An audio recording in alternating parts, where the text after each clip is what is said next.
নমস্কার প্রিয় ছাত্রছাত্রীরা, আশা করি তোমরা সবাই খুব ভালো আছো। ডব্লিউবি টেক্সট রিসার্চ চ্যানেলে তোমাদের সবাইকে আরও একবার স্বাগত জানাই। আমাদের আগের ভিডিওতে তোমরা ইতিহাসের প্রথম অধ্যায়ের গুরুত্বপূর্ণ সাজেশনগুলো দেখেছ এবং অনেকেই জানিয়েছ যে সেগুলো তোমাদের প্রস্তুতিতে খুব সাহায্য করেছে। আজকের ভিডিওটি তোমাদের জন্য অত্যন্ত স্পেশাল হতে চলেছে, কারণ আজ আমরা আলোচনা করব নবম শ্রেণীর ইতিহাসের দ্বিতীয় অধ্যায়, বিপ্লবী আদর্শ, নেপোলিয়নীয় সাম্রাজ্য ও জাতীয়তাবাদ থেকে পরীক্ষায় আসার মতো সবথেকে গুরুত্বপূর্ণ প্রশ্ন ও উত্তরগুলো নিয়ে। তাই খাতা পেন নিয়ে তৈরি হয়ে যাও এবং ভিডিওটি একদম শেষ পর্যন্ত দেখো, যাতে একটিও গুরুত্বপূর্ণ প্রশ্ন তোমার মিস না হয়। চলো আজকের আলোচনা শুরু করা যাক। ১. নেপোলিয়ন বোনাপার্ট কোথায় জন্মগ্রহণ করেছিলেন? কর্সিকা দ্বীপে। ২. কত খ্রিস্টাব্দে নেপোলিয়ন ফ্রান্সের সম্রাট হন? 1804 খ্রিস্টাব্দে। ৩. কোড নেপোলিয়ন এ মোট কয়টি ধারা ছিল? 2281টি ধারা। ৪. নেপোলিয়নের জীবনের শেষ যুদ্ধ কোনটি ছিল? ওয়াটারলুর যুদ্ধ, 1815 খ্রি। ৫. ফ্রান্সের আইন সংহিতা বা কোড নেপোলিয়ন কে প্রবর্তন করেন? Napoleon Bonaparte. ৬. নেপোলিয়ন কোন দেশকে বানিয়াদের দেশ বলতেন? ইংল্যান্ডকে। ৭. ট্রাফালগারের নৌযুদ্ধ কত খ্রিস্টাব্দে হয়েছিল? 1805 খ্রিস্টাব্দে। ৮. কনফেডারেশন অফ দ্য রাইনকে গঠন করেন? Napoleon Bonaparte. ৯. কত খ্রিস্টাব্দে টিলজিটের সন্ধি স্বাক্ষরিত হয়? 1807 খ্রিস্টাব্দে। ১০. নেপোলিয়ন কাকে ইউরোপের বৃদ্ধ নেকড়ে বলতেন? অস্ট্রিয়ার চ্যান্সেলর মেটারনিককে। ১১. লেজিয়ন অফ অনার কি? নেপোলিয়ন প্রবর্তিত এক বিশেষ রাষ্ট্রীয় সম্মান বা উপাধি। ১২. মহাদেশীয় ব্যবস্থা কেন প্রবর্তিত হয়েছিল? ইংল্যান্ডের অর্থনীতিকে পঙ্গু করে দেওয়ার জন্য। ১৩. পেনিনসুলার যুদ্ধ বা উপদ্বীপের যুদ্ধ কাদের মধ্যে হয়েছিল? ফ্রান্স এবং স্পেন ও ইংল্যান্ডের সম্মিলিত বাহিনীর মধ্যে। ১৪. নেপোলিয়ন কত খ্রিস্টাব্দে রাশিয়া অভিযান করেন? 1812 খ্রিস্টাব্দে। ১৫. পোড়া মাটি নীতি কোন দেশ গ্রহণ করেছিল? রাশিয়া, নেপোলিয়নের আক্রমণের বিরুদ্ধে। ১৬. জাতিসমূহের যুদ্ধ কাকে বলা হয়? লাইপজিগের যুদ্ধকে, 1813 খ্রিস্টাব্দে। ১৭. নেপোলিয়নকে প্রথমবার কোন দ্বীপে নির্বাসন দেওয়া হয়েছিল? এলবা দ্বীপে।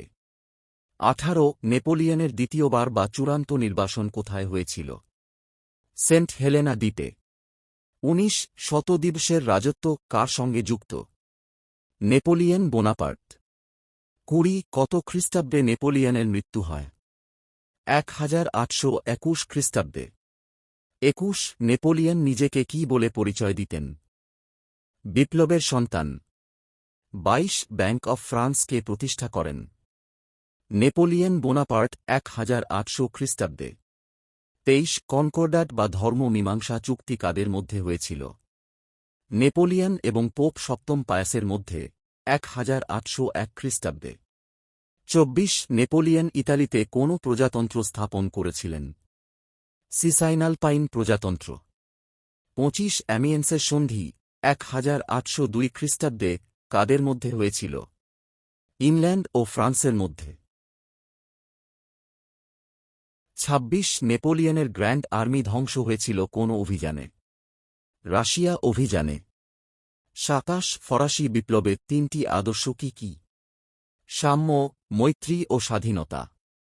২৮. ক্যাপ্টেন অফ কামান নামে কে পরিচিত ছিলেন? তরুণ নেপোলিয়ন বোনাপার্ট। ২৯. অস্টারলিটজের যুদ্ধ কত সালে হয়? 1805 খ্রিস্টাব্দে। ৩০. ভিয়েনা সম্মেলন কত সালে অনুষ্ঠিত হয়েছিল? 1815 খ্রিস্টাব্দে। এবার দেখে নেব কিছু গুরুত্বপূর্ণ ২ নম্বরের প্রশ্ন। ১. কোড নেপোলিয়ন কি? 1804 খ্রিস্টাব্দে নেপোলিয়ন বোনাপার্ট ফ্রান্সের শাসন ব্যবস্থাকে সুশৃঙ্খল করতে এবং বিপ্লবের আদর্শকে রক্ষা করতে যে নতুন আইন সংহিতা প্রবর্তন করেন, তাকে কোড নেপোলিয়ন বলা হয়। এতে মোট 2281টি ধারা ছিল, এবং এটি ফরাসি সমাজ থেকে বৈষম্য দূর করে আইনের চোখে সাম্য প্রতিষ্ঠা করেছিল। 2. কনফেডারেশন অফ দ্য রাইন কেন গঠিত হয়েছিল? নেপোলিয়ন জার্মানির ক্ষুদ্র ক্ষুদ্র 39টি রাজ্যকে একত্রিত করে 1806 খ্রিস্টাব্দে কনফেডারেশন অফ দ্য রাইন গঠন করেন। এর মূল উদ্দেশ্য ছিল জার্মানির ওপর ফরাসি আধিপত্য কায়েম করা এবং পবিত্র রোমান সাম্রাজ্যের অস্তিত্ব বিলুপ্ত করা। 3. মহাদেশীয় ব্যবস্থা বলতে কী বোঝায়? নেপোলিয়ন ইংল্যান্ডকে অর্থনৈতিকভাবে পঙ্গু করার জন্য 1806 খ্রিস্টাব্দে বার্লিন ডিক্রির মাধ্যমে ইউরোপের দেশগুলির সঙ্গে ইংল্যান্ডের বাণিজ্য বন্ধ করার যে পরিকল্পনা গ্রহণ করেছিলেন তাকেই মহাদেশীয় ব্যবস্থা বলা হয়। 4. শতদিবসের রাজত্ব কি?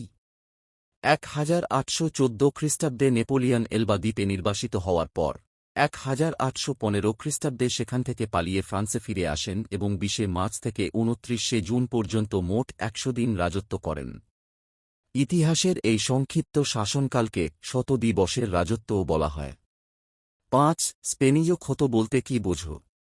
স্পেনের ওপর নেপোলিয়ন কর্তৃক যুদ্ধ চাপিয়ে দেওয়ার ফলে ফ্রান্স দীর্ঘস্থায়ী যুদ্ধে জড়িয়ে পড়ে। এই যুদ্ধে ফ্রান্সের প্রচুর অর্থ ও সৈন্যক্ষয় হয়, যা নেপোলিয়নের পতনকে ত্বরান্বিত করেছিল। একেই নেপোলিয়ন তাঁর স্পেনীয় ক্ষত বলে অভিহিত করেছেন। 6. পোড়া মাটি নীতি কি? 1812 খ্রিস্টাব্দে নেপোলিয়ন যখন রাশিয়া আক্রমণ করেন তখন রাশিয়ার সেনাবাহিনী সরাসরি যুদ্ধ না করে পিছিয়ে যেতে থাকে। যাওয়ার সময় তারা নিজেদের ঘরবাড়ি, খাদ্যশস্য ও পানীয় জল পুড়িয়ে নষ্ট করে দিত, যাতে ফরাসি বাহিনী রসদ না পেয়ে দুর্বল হয়ে পড়ে।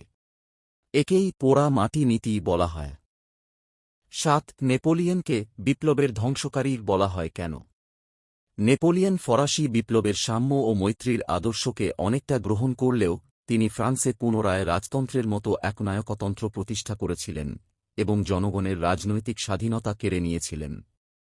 এই কারণে অনেক ঐতিহাসিক তাকে বিপ্লবের ধ্বংসকারী বলেন। 8. টিলজিটের সন্ধি কাদের মধ্যে স্বাক্ষরিত হয়? 1807 খ্রিস্টাব্দে ফ্রান্স ও রাশিয়ার মধ্যে টিলজিটের সন্ধি স্বাক্ষরিত হয়। এই সন্ধির ফলে ইউরোপে ফ্রান্সের শ্রেষ্ঠত্ব প্রতিষ্ঠিত হয় এবং রাশিয়া নেপোলিয়নের মহাদেশীয় ব্যবস্থা মেনে নিতে বাধ্য হয়। 9. নেপোলিয়নকে বিপ্লবের সন্তান বলা হয় কেন? ফরাসি বিপ্লবের ফলে যে সামাজিক ও প্রশাসনিক অস্থিরতা তৈরি হয়েছিল তা থেকেই নেপোলিয়নের উত্থান ঘটেছিল। তিনি বিপ্লবের মূল আদর্শ, বিশেষ করে সাম্য ও অধিকার, তাঁর সংস্কারের মাধ্যমে ফ্রান্সে কার্যকর করেছিলেন বলেই নিজেকে বিপ্লবের সন্তান বলতেন। 10. ওয়াটারলুরো যুদ্ধের গুরুত্ব কি? 1815 খ্রিস্টাব্দের 18 জুন অনুষ্ঠিত এই যুদ্ধে নেপোলিয়ন ডিউক অফ ওয়েলিংটনের নেতৃত্বাধীন মিত্রবাহিনীর কাছে চূড়ান্তভাবে পরাজিত হন। এই যুদ্ধের ফলেই নেপোলিয়নের রাজনৈতিক জীবনের অবসান ঘটে এবং ইউরোপে দীর্ঘস্থায়ী ফরাসি আধিপত্যের পতন হয়। 5টি অতি গুরুত্বপূর্ণ 4 নম্বরের প্রশ্ন। 1. টিকা লেখো, কোড নেপোলিয়ন। 2. মহাদেশীয় ব্যবস্থা কেন ব্যর্থ হয়েছিল? 3. টিকা লেখো, পোড়ামাটি নীতি। 4. নেপোলিয়ন কেন নিজেকে বিপ্লবের সন্তান বলে দাবি করতেন? 5. স্পেনীয় ক্ষত কিভাবে নেপোলিয়নের পতন ঘটিয়েছিল?